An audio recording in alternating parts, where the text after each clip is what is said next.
오늘의 헤드라인입니다. 5G 가입자가 최단 기간 100만 명을 돌파했지만 통신 서비스에 대한 소비자 불만은 끊이지 않고 있습니다. 턱없이 부족한 5G 기지국 때문인데 이에 따라 고액의 통신비를 낮춰야 한다는 비판도 나오고 있습니다. 해외 연구진이 A형 혈액을 O형으로 바꾸는 기술을 개발했습니다. O형 혈액이 모든 사람에게 수혈이 가능한 만큼 혈액 부족 문제를 해결하는 데 도움을 줄 것으로 연구진은 기대했습니다. YTN 사이언스에서 국내 최초로 과학관찰 예능 프로그램을 선보입니다. 누구나 궁금했을 법한 질문에 대해 가족이 함께 실험으로 답을 찾아가는 과정으로 시청자들에게 새로운 재미를 선사할 예정입니다.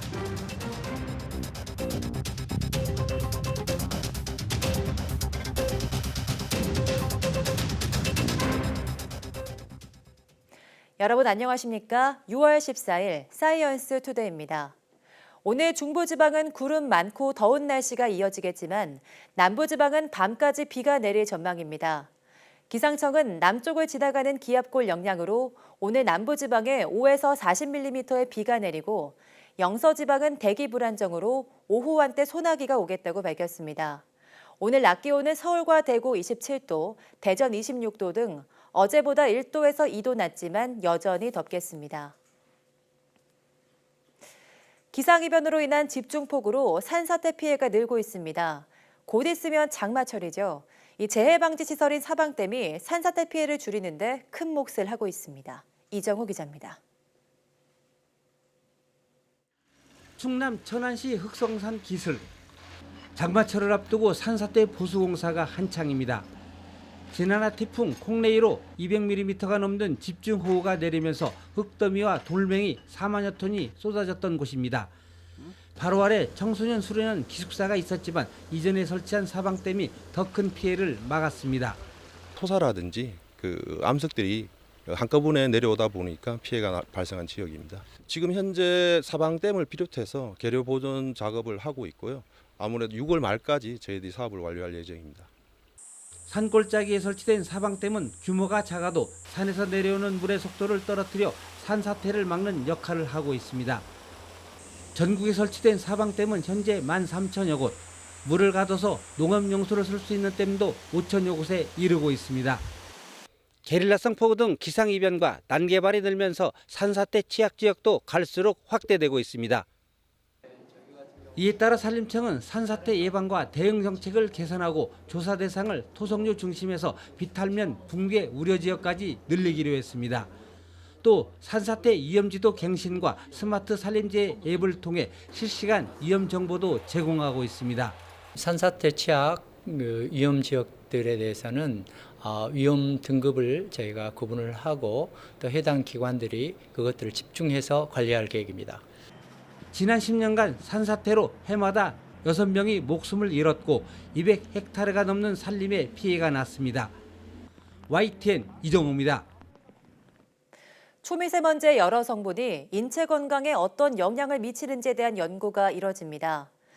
서울시는 서울시 보건환경연구원과 한국환경정책평가연구원이 초미세먼지를 구성하는 다양한 화학 성분의 유해성에 대한 공동 연구를 시작한다고 밝혔습니다.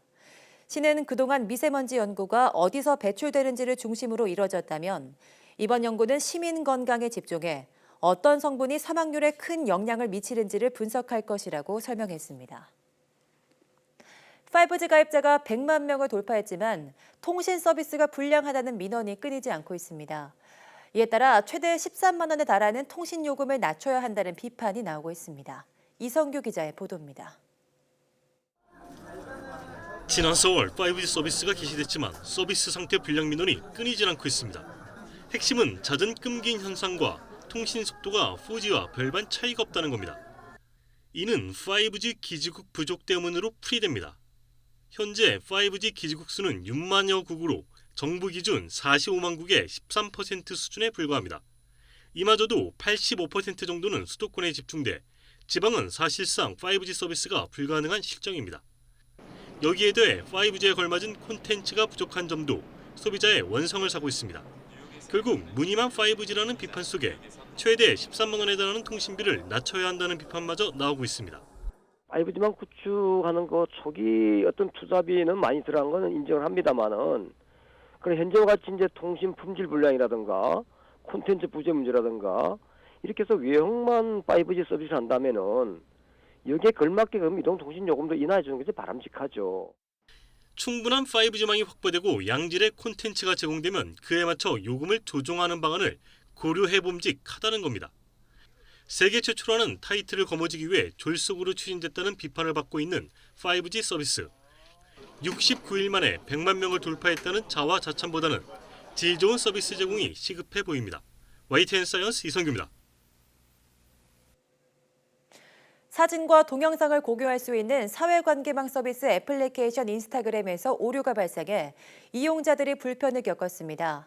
오늘 오전 7시쯤부터 일부 이용자들이 인스타그램에 로그인하지 못하거나 피드가 업데이트되지 않는 등의 문제가 발생했습니다. 인스타그램 측은 오전 9시 10분쯤 자사 트위터 계정을 통해 일부 이용자의 문제를 복구했다고 밝히면서 정확한 오류 원인에 대해서는 파악 중이라고 설명했습니다.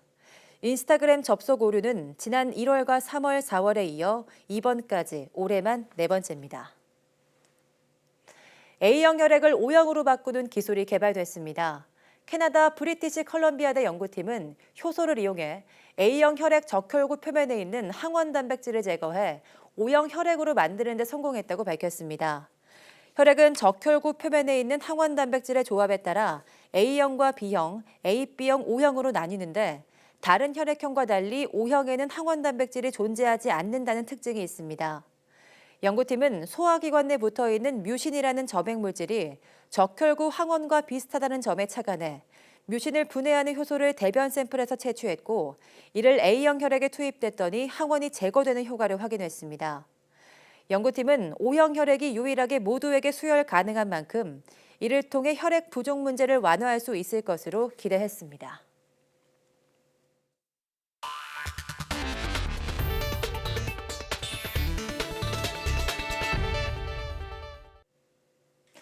요즘 예능에서는 출연진의 자연스러운 모습을 카메라에 담는 이른바 관찰 프로그램이 대세라고 하죠.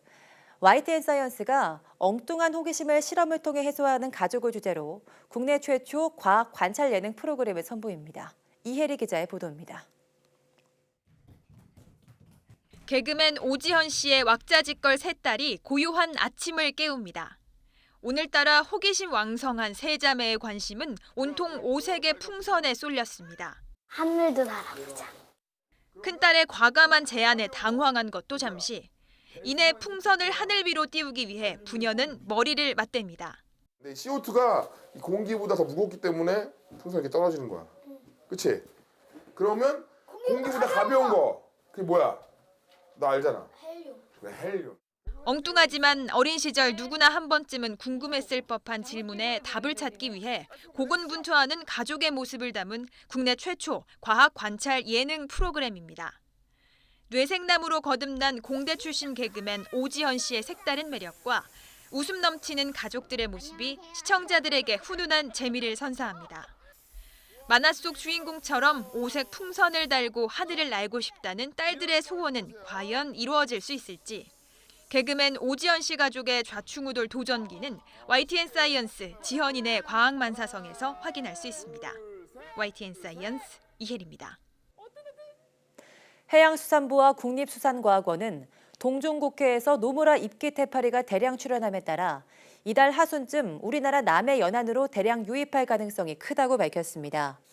독성을 가진 노무라 입기태파리는 동중국해에서 난류대를 타고 국내로 흘러오고 있습니다.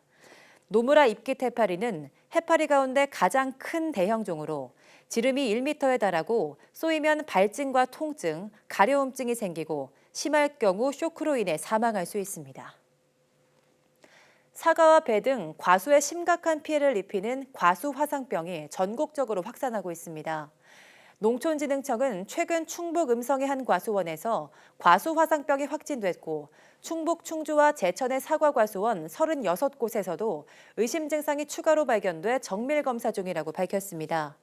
현재 전국적으로 43개 농가 27헥타르에서 과수화상병이 발생했는데 예년보다 발생 시기가 빠르고 면적도 늘었다고 덧붙였습니다. 과수화상병은 한 번 발병하면 과수원 전체를 폐원해야 하고 치료제도 없어 확산을 막기 위한 방제가 시급합니다. 드론 산업이 발전하면서 활용 분야가 날로 커지고 있지만 안전과 보안 위협 등 부작용도 끊이지 않고 있는데요. 국내 이동통신사가 육군 등과 함께 5G 기술을 이용한 가드 드론을 개발해 불법 드론 검거에 나섰습니다. 이하린 기자입니다. 지난해 8월 베네수엘라 국가방위군 창설 기념식장. 대통령 연설 도중 드론에 실린 폭발물이 터지면서 행사장은 아수라장이 됐고 군인 7명이 다쳤습니다. 12월에는 영국 게트윅 공항에 드론이 무단 진입해 공항이 임시 폐쇄되고 비행 수백 건이 취소되기도 했습니다. 이처럼 드론이 각종 문제를 야기하면서 국내 이동통신사가 학계, 군 등과 함께 공동 대응 시스템을 구축했습니다. 철탑에 설치된 특수 장비, 즉 드론 레이더가 반경 18km 내 불법 드론의 주파수를 감지하면 이른바 5G 가드 드론이 출격합니다. 김해공항 인근에 불법 드론 출현, 안티 드론 시스템으로 불법 드론 위치를 확인하도록 하겠습니다. 가드 드론이 촬영한 초고화질 영상이 인근 대학교 관제센터에 실시간 전송돼 불법 드론에 탑재된 물체를 식별하고 위험한 것으로 판단되면 곧바로 군부대가 출동하게 됩니다. 군 인력은 재민건을 발사해 조종사와 불법 드론 사이의 전파를 교란하는데 고도 500m에 비행하는 드론까지 제압할 수 있습니다. 그리고 폭발물 처리반은 위험물을 제거하고 조종사를 검거합니다. 5G 상용화 시대를 맞이해서 향후에 성장 잠재력이 매우 높은 드론 시장에서 민, 관, 학이 협동해서 새로운 비즈니스 모델을 만들어냈다는 점에서 큰 의미가 있다고 볼 수 있습니다.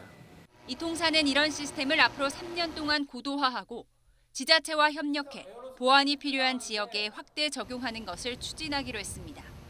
또 5G 가드 드론에 열 감지 센서 등을 장착해 공장 유해물질 발생을 감시하거나 산불 예방에도 활용할 계획입니다. YTN 이하린입니다. 인도 북부에서 어린이 43명이 급성 뇌질환으로 집단 사망한 일과 관련해 인도 보건당국이 열대과일 리치를 발병 원인으로 추정했습니다. 인도 현지 매체들은 최근 인도 북부에서 열흘 동안 어린이 43명이 의식 저하 등의 증세를 보이며 목숨을 잃었다고 보도했습니다. 사망한 어린이들은 모두 급성뇌염 증후군과 관련된 증상을 보였으며 아직 40여 명의 어린이가 중환자실에서 치료를 받고 있어 사망자 수가 더 늘어날 가능성이 있습니다. 보건당국은 어린이들의 집단 사망이 리치에 함유된 독성물질 AES와 연관이 있는 것으로 추정하고 있습니다. 앞서 지난 2015년 미국 연구자들은 이런 위험 가능성을 담은 연구 결과를 발표하기도 했습니다. 메뚜기떼가 이탈리아 남부 지역을 덮쳐 비상이 걸렸습니다. 이탈리아 남부 사르데냐 섬에는 수백만 마리의 메뚜기가 마을을 덮쳐 약 2,000헥타르의 농경지가 피해를 입었다고 이탈리아 당국이 밝혔습니다. 이번 메뚜기의 습격은 60년 만에 최악의 일이라고 현지 언론들은 보도했습니다.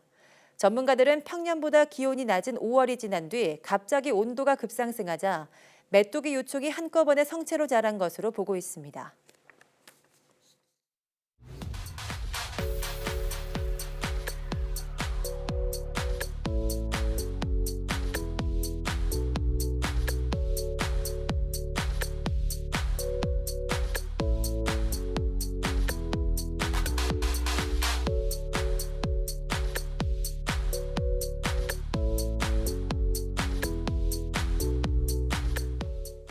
TV를 켜놓고 주무시는 경험 한두 번쯤 있으실 텐데요. 하지만 상습적으로 TV를 켜놓고 잘 경우 어두운 곳에서 자는 사람보다 비만이 올 확률이 크다는 연구 결과가 나왔습니다. 미국 국립환경보건대학 연구소는 인간이 낮에 햇빛이 비추고 밤엔 어두운 환경에 적응했기 때문에 밤에 인공조명에 노출되면 호르몬 분비와 생리적인 변화로 비만 등 건강 문제가 생길 위험이 커진다고 하는데요. 오늘 오후 사이언스 투데이에서는 취재 기자와 함께 이 문제에 대해서 자세히 알아보도록 하겠습니다. 모두 많은 시청 바랍니다. 함께해 주신 여러분 고맙습니다.